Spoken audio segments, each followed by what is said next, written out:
हाय दोस्तों, welcome to back my channel. मैं यह कहानी का भाग 7वां लेकर आई हूँ। तो हम बिना देरी के स्टोरी स्टार्ट करते हैं। आपने मेरे साथ जो किया वो मुझे बिल्कुल भी अच्छा नहीं लगा। आपको क्या लगता है कि मैं आपके करीब अपनी खुशी से आ रही हूँ? आपने मुझे मजबूर किया है मिस्टर ग्रीन आइज, और इसके लिए मैं आपको कभी माफ़ नहीं करूँगी। उसकी बात सुनकर रजत हंसा और बोला, तुम्हारी माफ़ी चाहिए भी किसको silly girl? Don't give a damn to your माफ़ी and now listen to my me carefully. Rajat Bhosle के साथ अगर कोई इस तरह से बदतमीजी से पेश आए तो रजत उस शख्स की धज्जियाँ उड़ा देता है। लेकिन तुम्हारी बात अगर ये रजत भोसले सुन रहा है तो किसी गलतफहमी में मत रहना। आई नो तुम नशे में हो, लेकिन ये नशा मैंने तुम्हें इसलिए नहीं करवाया क्योंकि मुझे तुम्हारी ये बातें सुनने में इंटरेस्ट है।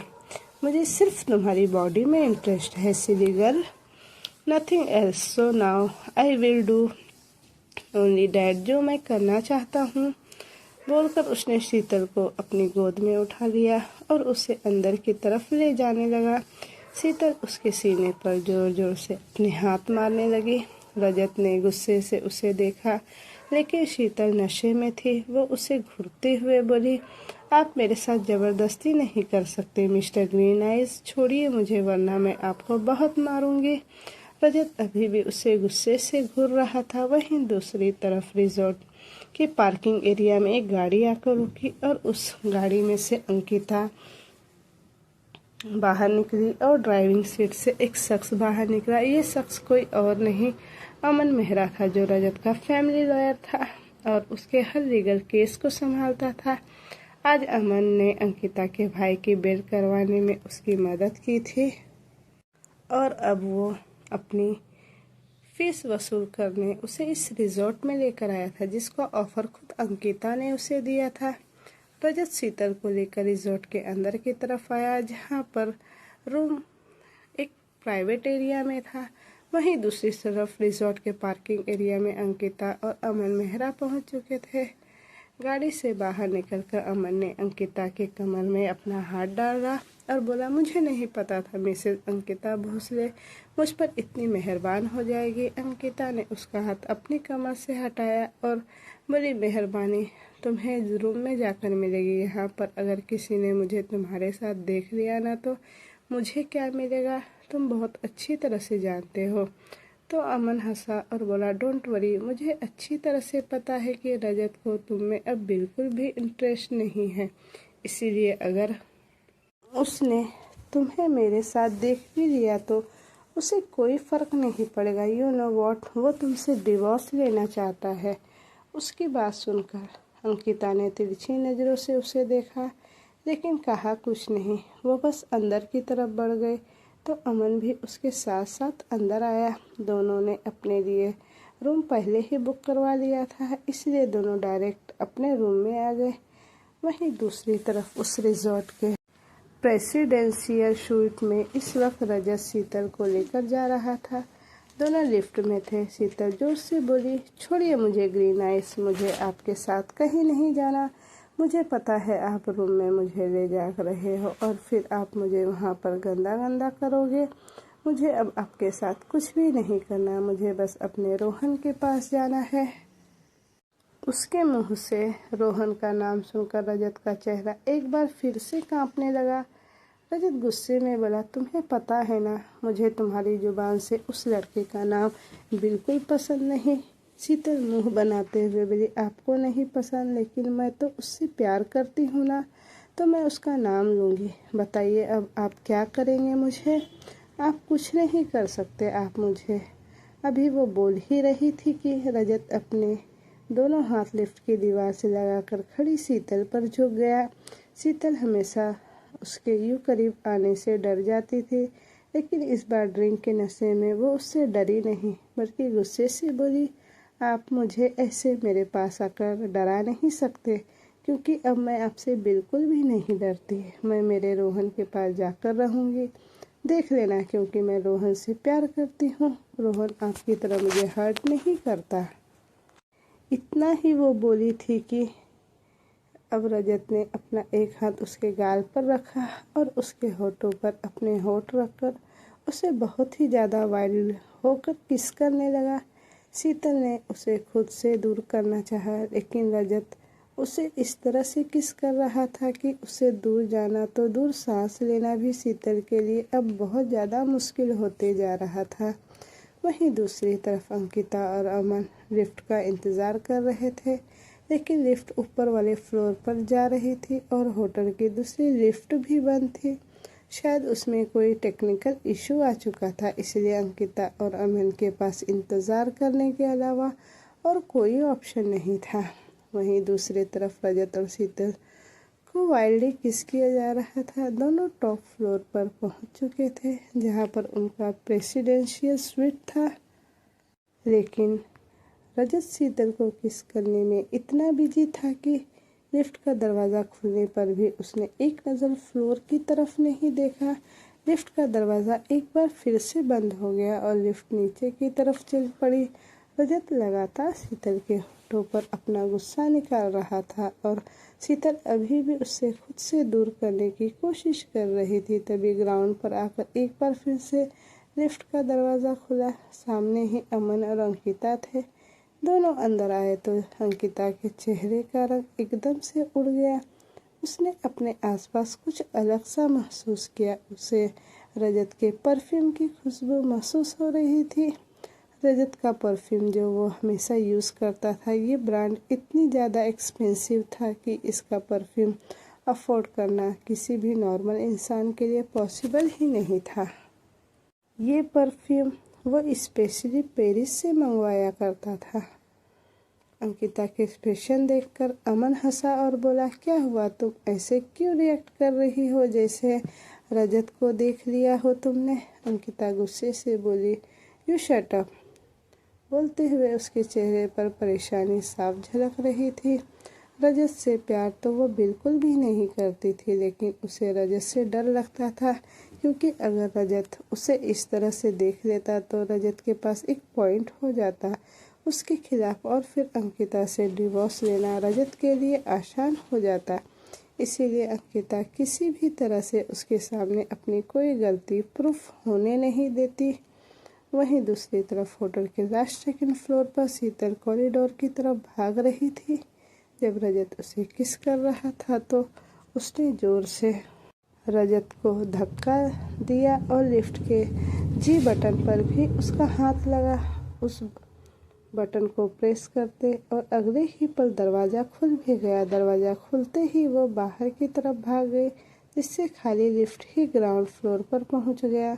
अंकिता मन ही मन बोली, मुझे ऐसा क्यों लग रहा है जैसे रजत यहीं आसपास कहीं हो, कहीं उसे मेरे और अमन का पता तो नहीं चल गया। अगर ऐसा हुआ तो बहुत प्रॉब्लम हो जाएगी। तभी लिफ्ट का दरवाज़ा खुला और अमन अंकिता की कमर पर हाथ डालकर बोला, अब तो तुम मुझे अपने करीब आने से नहीं रोक सकती ना, अब तो मैं तुम्हें चाहूँ वैसे टच कर सकता हूँ। बोलकर उसने अपना हाथ अंकिता की गर्दन पर चलाना शुरू कर दिया। अंकिता थोड़ी और असहज होकर बोली, प्लीज़ पहले रूम में चलो। बोलकर वो तुरंत लिफ्ट से बाहर निकली और जो रूम उनके लिए बुक था वो वहाँ पर चली गई। शीतल कॉरिडोर की तरफ भाग रही थी और रजत गुस्से से उसकी तरफ पीछे पीछे भाग रहा था। शीतल पीछे पलटकर उसकी तरफ देखते हुए बोली, मैं आपके हाथों में नहीं आऊँगी। आप मुझे अपनी कैद में रखना चाहते हैं ना, लेकिन मैं आपकी कैद में नहीं रहूँगी। आप मुझे नहीं पकड़ सकते मिस्टर ग्रीन आइज। बोलकर वो सामने की तरफ घूमी, लेकिन तभी उसका पैर लड़खड़ाया और वो सीधे नीचे गिरने को हुई। रजत ने जल्दी से उसका हाथ पकड़कर उसे अपनी तरफ खींचा और शीतल उसके सीने से जा लगी। रजत गुस्से से दांत पीसते हुए बोला, यू नो व्हाट, मुझे जब कोई चैलेंज करता है ना तो मुझे उस चैलेंज को पूरा करने में बहुत मज़ा आता है। क्या कहा तुमने कि तुम मेरे कैद में नहीं रहोगी ना सीरीगल? तुम मेरी कैद से कभी बाहर ही नहीं जा सकती, क्योंकि आई ऑन यू, तुम मेरी हो और तुम्हारी जुबान पर अब किसी और का नाम मैं बर्दाश्त भी नहीं कर सकता। इसलिए आज जो तुमने हरकत की है उसकी सज़ा तो तुम्हें मिलेगी, बोलकर उसने शीतल को अपनी गोद में उठाया और लिफ्ट की तरफ लेकर बढ़ गया। रजत शीतल को लेकर प्रेसिडेंशियल स्वीट में आ गया। शीतल उसके सीने पर लगातार हाथ मारते हुए बोल रही थी, छोड़िए मुझे वरना मैं आपकी बहुत ज़्यादा पिटाई कर दूंगी। आप बिल्कुल भी अच्छे नहीं हैं, बहुत बुरे हैं, बहुत बुरे, छोड़िए मुझे। रजत ने उसे लाकर बेड पर पटका और गुस्से से देखने लगा। शीतल अपनी जगह से उठी और बोली, क्या प्रॉब्लम है आपको? क्यों आप मुझे परेशान कर रहे हैं? मैंने जब कहा ना मुझे आपके साथ नहीं रहना, एक तो मुझे गर्मी इतनी लग रही है। बोलते हुए उसने अपने बालों में अपना हाथ फंसाया और इधर उधर नज़रें घुमाने लगी। वो एसी की तरफ देखते हुए बोली, यहाँ पर ये एसी लगा है तो आप इसे ऑन क्यों नहीं कर रहे? इसे ऑन कीजिए। बोलते हुए वो एसी की तरफ बढ़ने लगी। रजत ने उसका हाथ पकड़कर उसे रोका और बोला, तुम्हारी गर्मी का इलाज मेरे पास बहुत बढ़िया है सिलीगर, और तुम्हें ठंडक मैं इस तरह से दूंगा। बोलकर उसने अपनी शर्ट के बटन खोलने शुरू कर दिए। शीतल उसके सीने की तरफ देखते हुए बोली, आप ना ऐसे मेरे सामने अपनी शर्ट मत उतारा कीजिए। आपको पता है ना, आपकी इस चेस्ट को देखते हुए ना मेरा गला सूखने लगता है, मुझे प्यास लगने लगती है, लेकिन मैं जितना मर्जी पानी पी लूँ वो गला सूखता ही जाता है। ऐसा लगता है जैसे पता नहीं आप कोई जलती भट्टी हो और जिसकी वजह से मुझे सेक लग रही हो। उसकी बात सुनकर अब रजत के चेहरे पर जो गुस्सा था वो थोड़ा कम होता हुआ दिखाई देने लगा। शीतल ने उसके सीने पर अपना हाथ रखा और उसे सहलाते हुए बोली, ऐसा लगता है जैसे ये चेस्ट पूरी पत्थर की बनी हो, इतनी स्ट्रॉन्ग। मैंने इससे बहुत मारा ना, आपको दर्द हो रहा होगा। आई एम सॉरी, अभी मैं आपका दर्द दूर कर देती हूँ। बोलकर अब वो रजत के सीने पर अपने होठ रखकर चूमने लगी। रजत की आंखें बड़ी हो गई। अभी तक शीतल उससे दूर जाने की बातें कर रही थी और अब अचानक से वो उसके करीब आने लगी थी। रजत ने उसके बालों में अपना हाथ फंसाया और उसके चेहरे को खुद से दूर करते हुए बोला, ना सिली गर्ल, ना ऐसी हरकतें करके अब तुम मुझसे बच नहीं सकती। ये सब तो मुझे तुमसे करवाना ही है, लेकिन जो हरकत तुमने की है उसकी सज़ा तो तुम्हें मिलकर ही रहेगी। शीतल उसे देखते हुए बोली, आप मुझे सज़ा दोगे?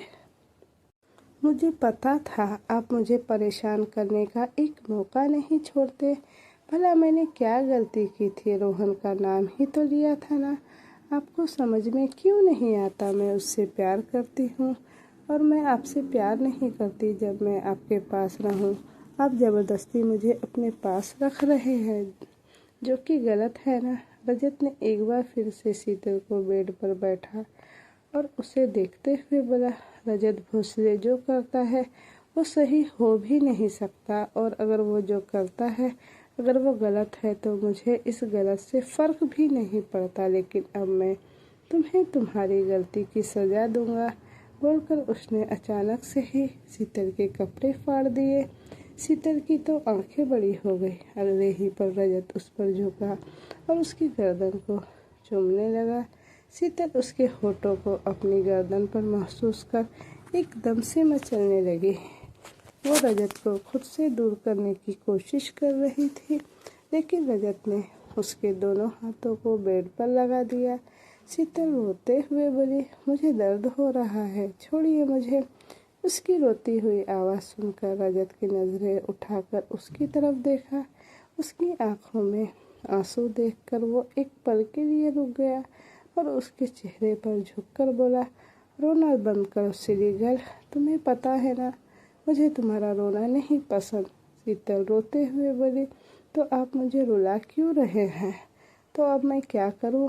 आप जो कर रहे हैं मुझे खुद ब खुद रोना आ रहा है। मैं कौन सा जानबूझकर रो रही हूँ?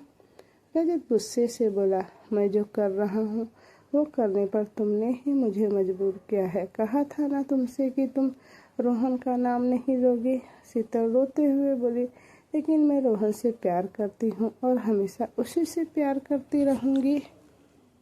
आपसे कभी प्यार नहीं करूँगी, बेशक से आप मेरे साथ कुछ भी कर लीजिए, बोलकर उसने अपना नाक जोर से ऊपर की तरफ खींचा। उसकी इस हरकत को देखकर रजत एक पल के लिए उसे देखता ही रह गया। उसके हाथ खुद ब खुद शीतल के हाथों पर से ढीले हो गए।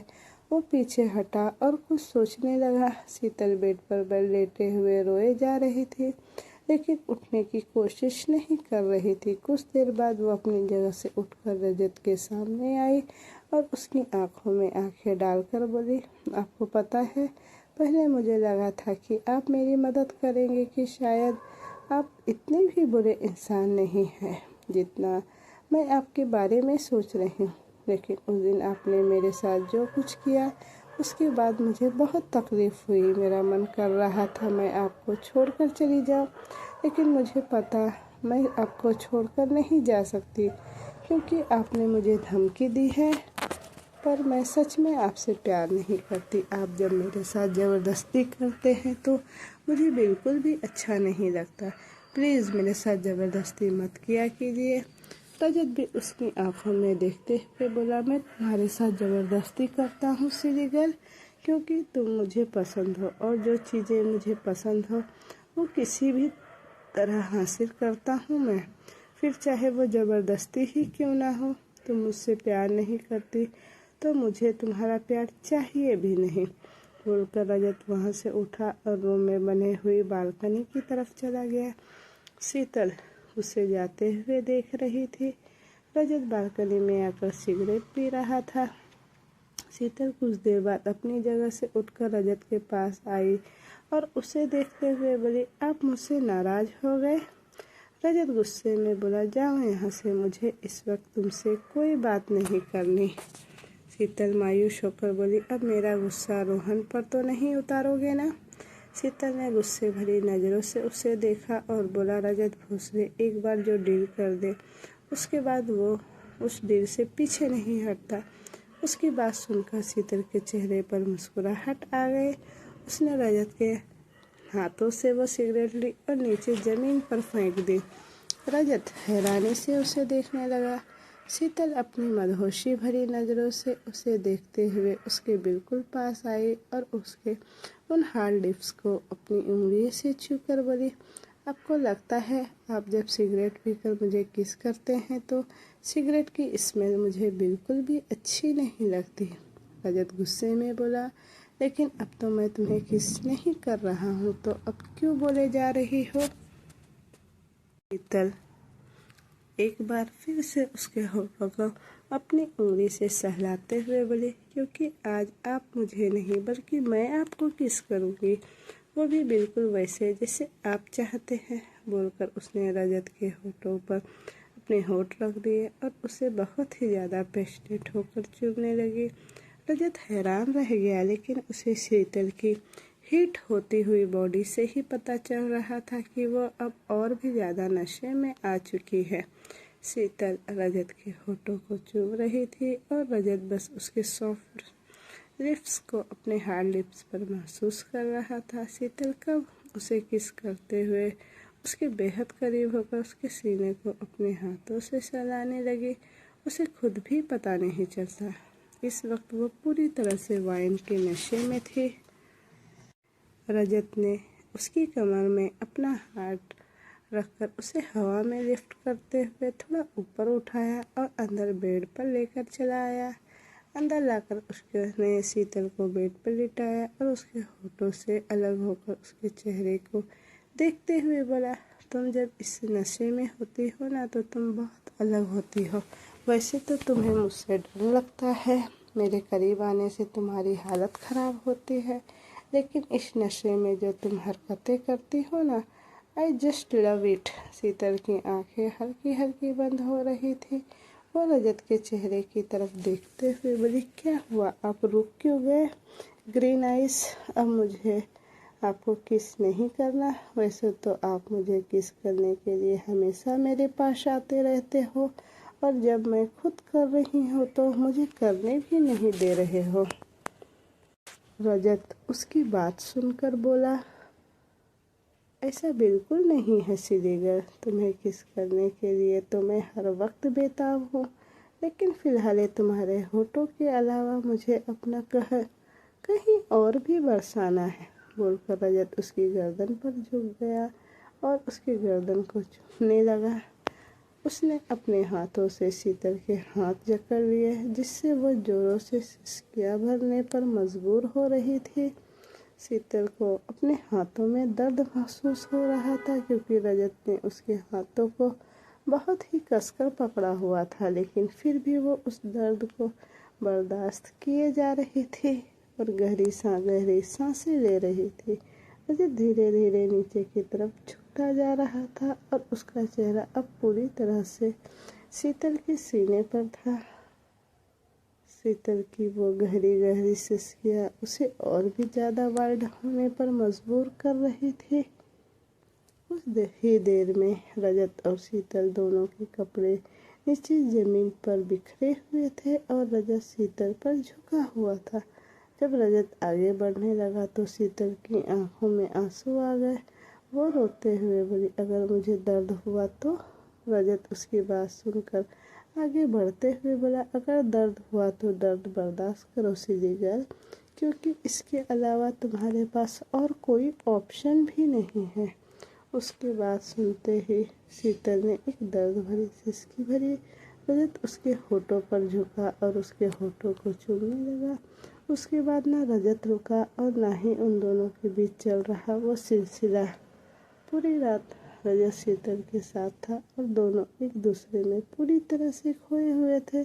वहीं दूसरी तरफ रात के तकरीबन 1 बजे अंकित और अमन मेहरा दोनों एक ब्लैंकेट में एक दूसरे की बाहों में सिमटे हुए लेटे हुए थे। अभी कुछ देर पहले ही अंकिता के ऊपर अमन झुका हुआ था और दोनों गहरी सांसें ले रहे थे। अमन अंकिता के पास तकिए पर अपना सर रखे लेटा और उसको अपनी बाहों में लेते हुए बोला, तुम्हें डर नहीं लगता अगर रजत को इन चीज़ों के बारे में पता चल गया तो? अंकिता चेहरे पर एक स्माइल लिए बोली, अगर उसे पता चल भी गया तो बहुत कुछ हो सकता है। या तो वो मुझे ख़त्म कर देगा या फिर हमारे रिश्ते को, लेकिन मैं ऐसा कुछ होने नहीं दूंगी। मेरे लिए रजत उतना ही ज़रूरी है जैसे किसी इंसान के लिए उसका ATM कार्ड। अमन हंसकर बोला, लेकिन वो तुमसे डिवोर्स लेना चाहता है। कुछ दिन पहले मेरी उससे बात हुई थी और वो मुझसे पूछ रहा था कि बिना तुम्हारी मर्जी के डिवोर्स प्रपोजल कैसे हो सकता है या नहीं। अंकिता उसकी बात सुनकर हंसी और बोली, ये सब तो मुझे पता है कि वो मुझसे डिवोर्स लेने के लिए बेताब है, लेकिन मैं उसे कभी डिवोर्स दूंगी ही नहीं, क्योंकि अगर मैंने उसे डिवोर्स दे दिया तो वो अपनी प्रॉपर्टी का एक हिस्सा मुझे दे देगा और खुद आज़ाद हो जाएगा। लेकिन मुझे हिस्सा नहीं चाहिए, मुझे उसकी सारी प्रॉपर्टी चाहिए और उसकी आज़ादी तो मैं कभी खोने नहीं दूंगी। हमेशा वो इस रिश्ते में कैद रहेगा ताकि कोई और रिश्ता कभी न बना सके, और वैसे भी उसे प्यार मोहब्बत में यकीन ही नहीं। सो मुझे अब इन सब चीज़ों की फिक्र नहीं, बस मेरे लिए रजत का नाम और उसकी प्रॉपर्टी मैटर करती है, और दैट इज़ ऑल माइन। रजत किसी के भी साथ हो, इससे मुझे बिल्कुल भी इंटरेस्ट नहीं। उसकी बात सुनकर अमन वापस उसके ऊपर आया और बोला, लेकिन मुझे तुम में बहुत इंटरेस्ट है। Let's celebrate this night more wildly. ऐसा बोलकर वो एक बार फिर से अंकिता के साथ इंटीमेट होने लगा। सुबह का वक्त शीतल ने अपनी आंखें खोली और आंखें खोलते ही एक बार फिर से उसे अपनी बॉडी में एक तेज दर्द महसूस हुआ। उसने अपने बगल में सोए हुए रजत को देखा और रजत को देखते हुए उसे कल रात की सारी बातें याद आने लग गई।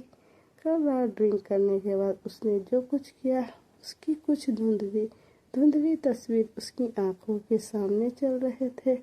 एक बार फिर से उसकी आंखें नम हो गई। वो रोहन से मिलना चाहती थी, लेकिन रोहन उसे यहाँ पर ले आया, और फिर उसके बाद एक बार फिर से वही हुआ जो वो नहीं करना चाहती थी। वो रजत की तरफ गुस्से से देखते हुए बोली, कैसे इंसान है आप? आपको पता है जो चीज़ आप मेरे साथ करते हैं ना, वो सिर्फ उनके साथ होनी चाहिए जिससे हम बहुत प्यार करते हैं, लेकिन हम तो एक दूसरे से प्यार भी नहीं करते। फिर भी आप बार बार मेरे करीब आते हैं और मेरे साथ वो सब करते हैं। मुझे बिल्कुल अच्छा नहीं लगता। अभी वो बोल ही रही थी कि रजत के कानों में उसकी आवाज़ सुनाई दी। तुम्हें अच्छा लगता है या नहीं ये मेरे लिए मैटर नहीं करता सिली गर्ल, मुझे अच्छा लगता है, इतना ही काफ़ी है मेरे लिए, बोलकर उसने अपनी आंखें खोली और शीतल की तरफ देखने लगा। शीतल का गला सूखने लगा। वो बेड से उठने लगी, लेकिन रजत ने अपना हाथ उसके पेट पर रखकर उसे रोका। इस वक्त शीतल जिस हालत में ब्लैंकेट के अंदर सिमटी हुई थी, रजत का हाथ अपनी बॉडी पर महसूस कर उसे कुछ होने लगा। रजत करवट लेकर उसके ऊपर आया और उसके चेहरे को देखते हुए बोला, मुझे तुम्हारी आंखों में आंसू अच्छे नहीं लगते सिली गर्ल, इसीलिए अपनी आंखें जल्दी से साफ करो। शीतल ये उसे अपने ऊपर आ जाने से एकदम सहम सी गई। वो रोते हुए बोली, मुझे बहुत पेन हो रहा है। रजत हल्का सा मुस्कुरा कर बोला, ये पेन नॉर्मली है सिली गर्ल, और धीरे धीरे ये पेन चला जाएगा, डोंट वरी। शीतल थोड़ी हिम्मत करके बोली, प्लीज़ अभी कुछ मत कीजिएगा। सुबह सुबह मैंने अभी अपना मुंह भी नहीं धोया और ब्रश भी नहीं किया। रजत उसके होठों के करीब बिल्कुल अपने होठ लाकर बोला, इन सब की ज़रूरत भी नहीं है सिली गर्ल, एक बार फ्री हो जाए उसके बाद दोनों साथ में शावर लेंगे, और हॉट शावर। उसकी यह सेलेक्टिव सी वॉइस सुनकर शीतल एकदम से सिहर उठी। अब रजत ने उसे कुछ कहने का मौका भी नहीं दिया और उसके लिप्स पर अपने लिप्स रखते हुए उसे किस करने लगा। कुछ देर बाद एक बार फिर से उस कमरे में शीतल की सिसकियाँ गूंजने लगी थी। सुबह के करीब 11 बजे अंकिता की आंखें खुली और वो अपने साथ लेटे हुए अमन मेहरा की तरफ देखते हुए बोली, बातें जितनी मर्जी करवा लो इस इंसान से, लेकिन कुछ करने की औकात नहीं है इसकी। बोलकर वो बेड से उठी और बालकनी की तरफ चली गई।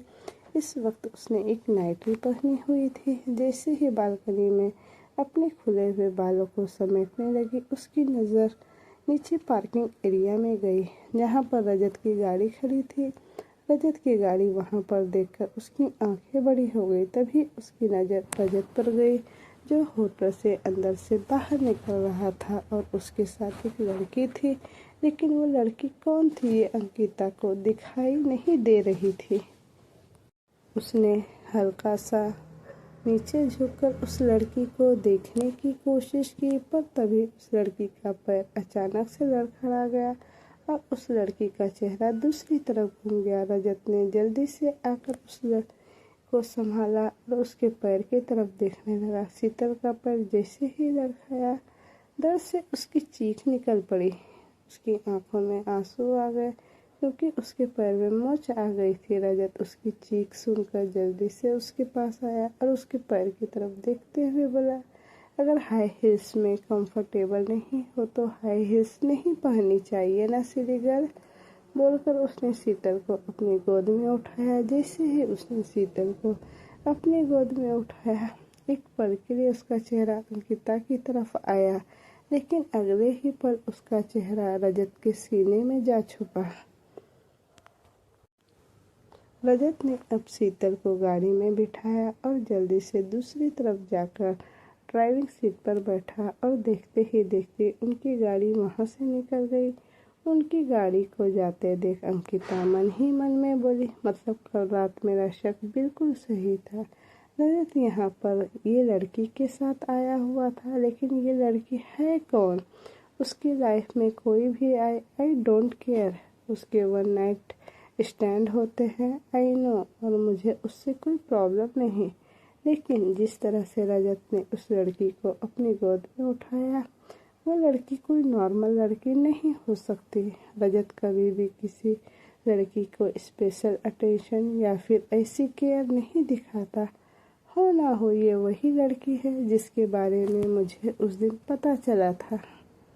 कहीं ये फार्म हाउस वाली लड़की, मुझे पता लगाना होगा इसके बारे में। बोलते हुए अंकिता के चेहरे पर एक टेढ़ी स्माइल थी। कुछ देर बाद वो जल्दी से तैयार हुई और अमन को वहीं पर छोड़कर नीचे पार्किंग एरिया में आ गई, जहाँ पर उसने पहले ही गाड़ी बुला रखी थी। वो तुरंत गाड़ी में बैठी और ड्राइवर को भोसले फार्म हाउस में चलने के लिए कहा। कुछ देर बाद फार्म हाउस के पार्किंग एरिया में थे। वो गाड़ी से बाहर निकली, लेकिन उसे कहीं भी रजत की गाड़ी दिखाई नहीं दी। पर फिर भी वो कुछ सोचते हुए अंदर आए तो सर्वेंट से पूछने पर पता चला कि रजत फार्म हाउस में है ही नहीं। सर्वेंट अपनी बात कहकर वहां से चली गई। अंकिता कुछ सोचते हुए बोली, अगर वो लड़की इस फार्म हाउस में रहती है तो ज़रूर रजत के लिए खास है। नो नो नो, ये मैं बिल्कुल होने नहीं दे सकती।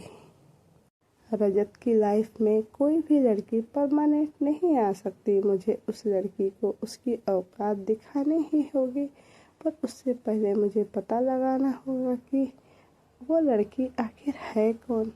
बोलते हुए उसके चेहरे पर परेशानी झलकने लगी। वहीं दूसरी तरफ सिटी हॉस्पिटल, रजत की गाड़ी पार्किंग एरिया में आकर रुकी। हॉस्पिटल की तरफ गाड़ी रुकते देख शीतल का चेहरा खिल गया। वो हैरानी से रजत की तरफ देखने लगी। रजत ने भी अपना चेहरा घुमाकर उसकी तरफ देखा और बोला, एक बात मेरी ध्यान से सुनना सीधीगर, मैं तुम्हें यहाँ पर लेकर आया हूँ क्योंकि तुम बार बार मुझे रिक्वेस्ट कर रही थी। तुम्हारा रोहन से कोई रिलेशन नहीं होगा, या फिर मैं तुम्हें रोहन के आसपास भी नहीं आने दूंगा। आज आखिरी बार है जब रोहन से तुम मिल सकती हो। इसके बाद जब तक तुम मेरे साथ हो तब तक तुम्हारा रोहन से कोई रिलेशन नहीं होगा। Is that clear?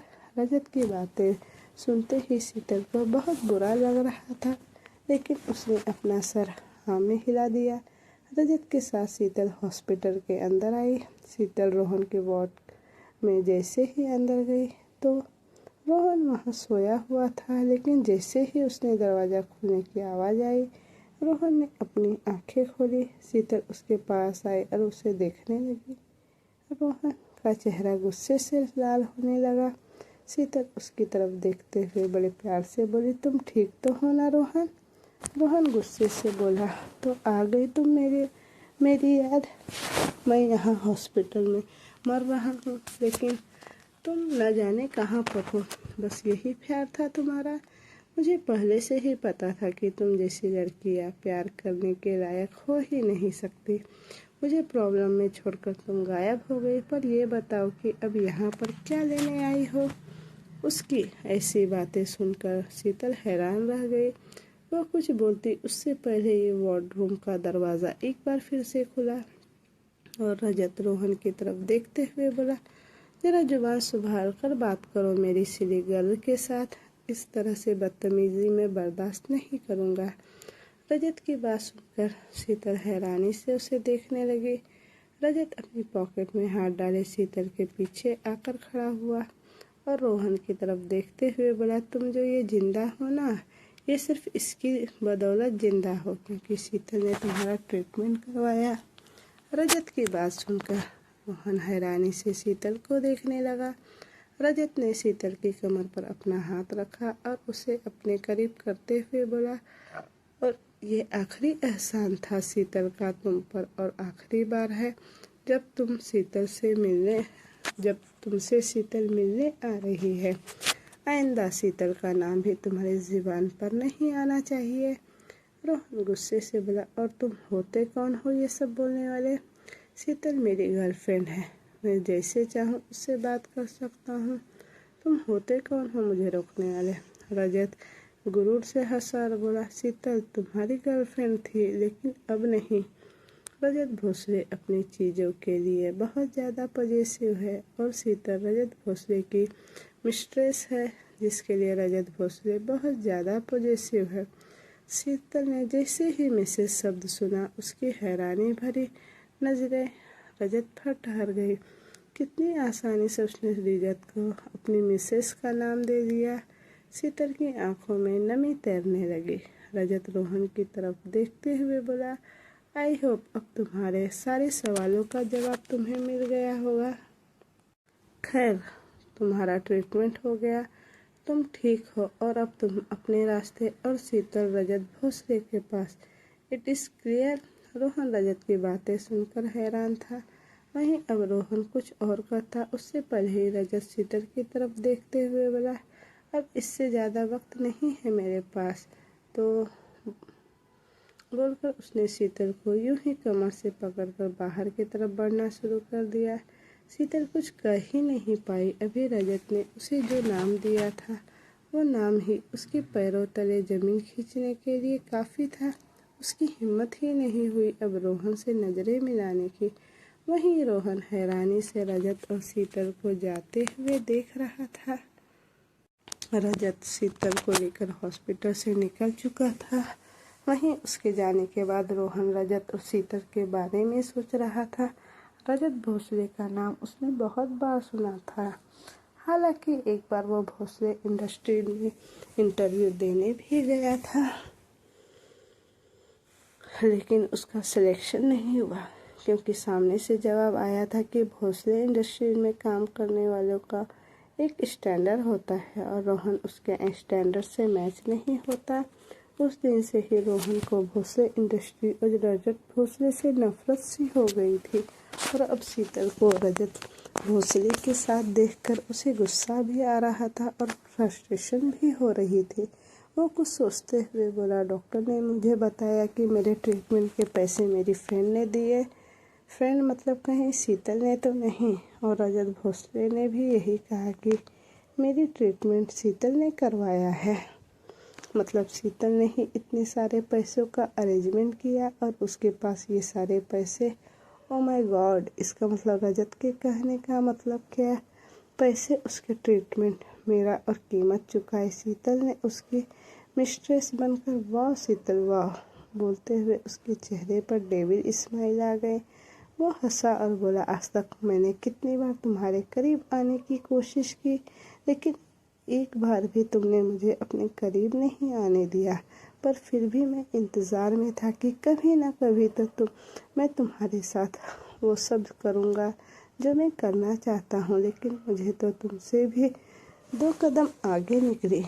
पैसों के लिए किसी की मिस्ट्रेस बन गई।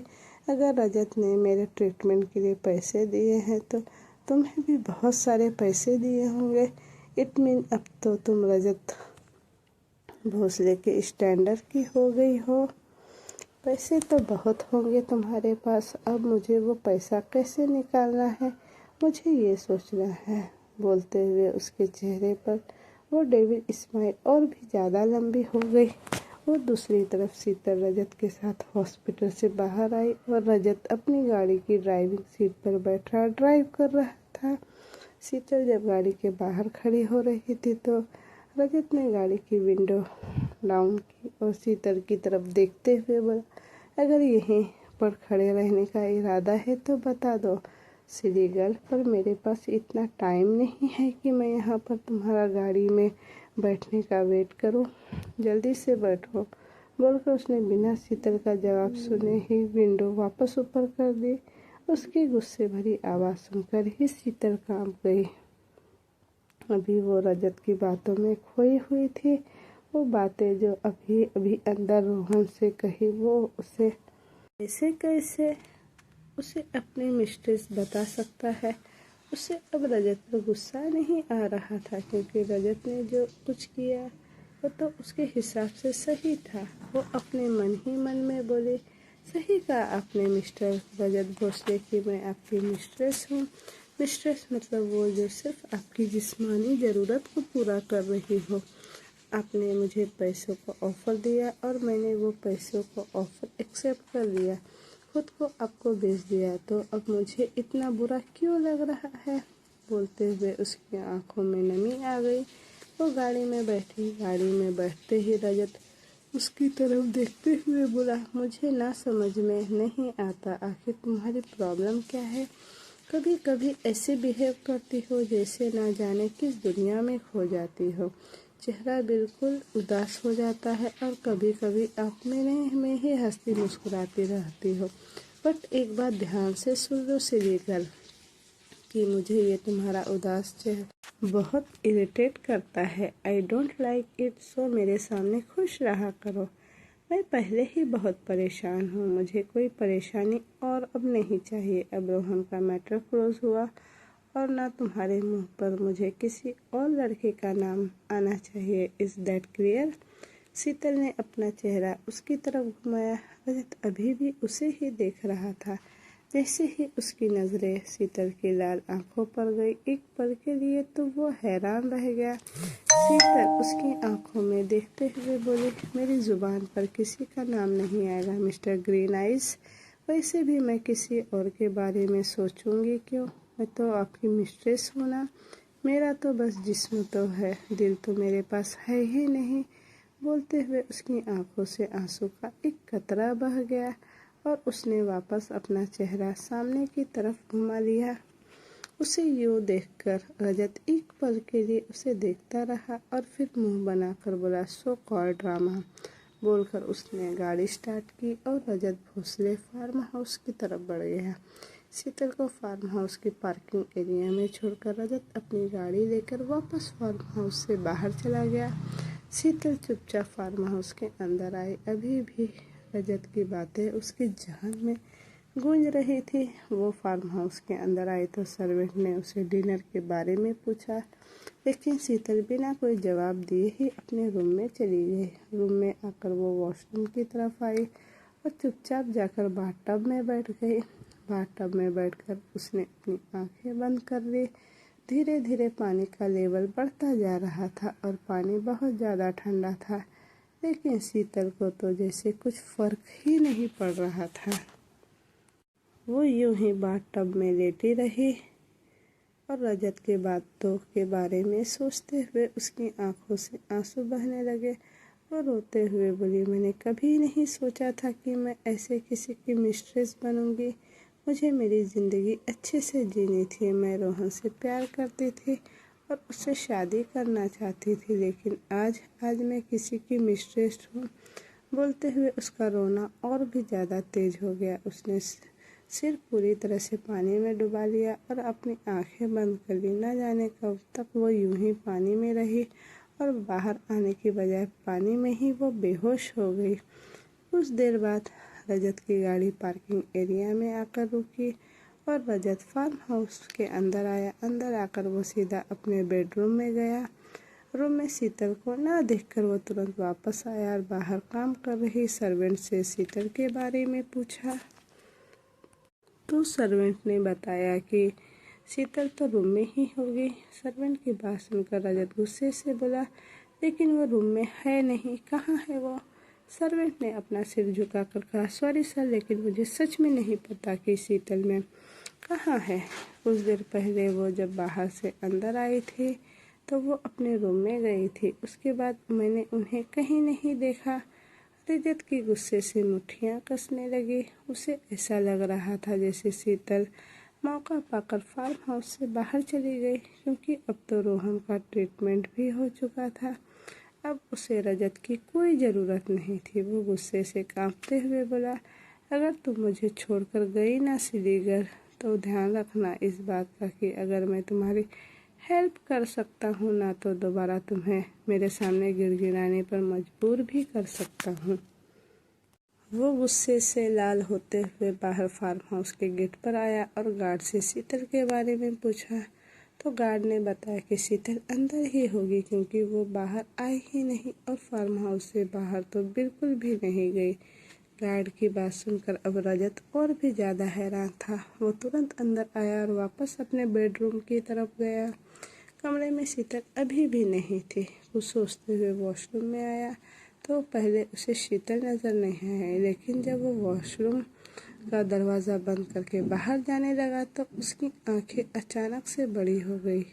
वो तुरंत बाथरूम की तरफ आया और पानी में डूबी हुई शीतल की तरफ देखने लगा। शीतल की हालत देखकर उसकी आंखें हैरानी से फैल गई। उसने जल्दी से शीतल को अपनी गोद में उठाया और उसे लेकर बाहर आ गया। शीतल की आंखें बंद थी और उसकी सांसें अभी बहुत धीरे धीरे चल रही थी। उसे देखते हुए रजत को एक अजीब सी बेचैनी होने लगी। उसने जल्दी से उसके हाथों को सहलाना शुरू किया, लेकिन उसके हाथ बिल्कुल ठंडे पड़ चुके थे। रजत ने एसी ऑफ किया और हीटर ऑन किया। तुरंत ब्लैंकेट निकाला और शीतल के कपड़े चेंज कर उसे सूखे कपड़े पहनाकर डॉक्टर फ़ोन करके कर दिया। कुछ ही देर बाद डॉक्टर आए तो वो शीतल का चेकअप करने लगे। उन्होंने शीतल को देखते ही बता दिया था कि वो बहुत टाइम से पानी में रही है, इसीलिए उसे हाई फीवर हो गया है और स्ट्रेस की वजह से वो बहुत ज़्यादा वीक भी हो चुकी है। उन्होंने रजत को शीतल का ध्यान रखने के लिए कहा और कुछ मेडिसिन देकर वहाँ से चले गए। उसके जाने के बाद रजत ने वापस शीतल की तरफ देखा। शीतल का चेहरा बिल्कुल पीला पड़ चुका था और बिस्तर में लेटी वो एकदम किसी बच्चे की तरह लग रही थी। उसका चेहरा ही बता रहा था कि वो सच में काफ़ी ज़्यादा कमज़ोर हो चुकी है और उसका उतरा हुआ चेहरा ये भी बता रहा था कि वो खुश तो बिल्कुल भी नहीं है। एक पल के लिए उसे देखते हुए रजत के चेहरे पर फिक्र नज़र आ रही थी, लेकिन अगले ही पल उसने एक्सप्रेशन चेंज करते हुए और शीतल की तरफ देखते हुए बोला, अगर तुम्हें ऐसा लगता है सिली गर्ल कि तुम ये सब करके मेरी कैसे आज़ाद हो जाओगी या फिर मेरा दिल तुम्हारे लिए पिघलने लगेगा, तो दोस्तों मैं ये कहानी अब यहीं तक रहने देती हूँ। इसका नेक्स्ट पार्ट मैं जल्द ही लेकर आऊँगी। अगर आपको मेरी स्टोरी अच्छी लग रही हो और इसी तरह की आपको स्टोरी चाहिए तो मेरे चैनल को लाइक शेयर एंड सब्सक्राइब ज़रूर कीजिएगा। Thank you for watching. Bye bye.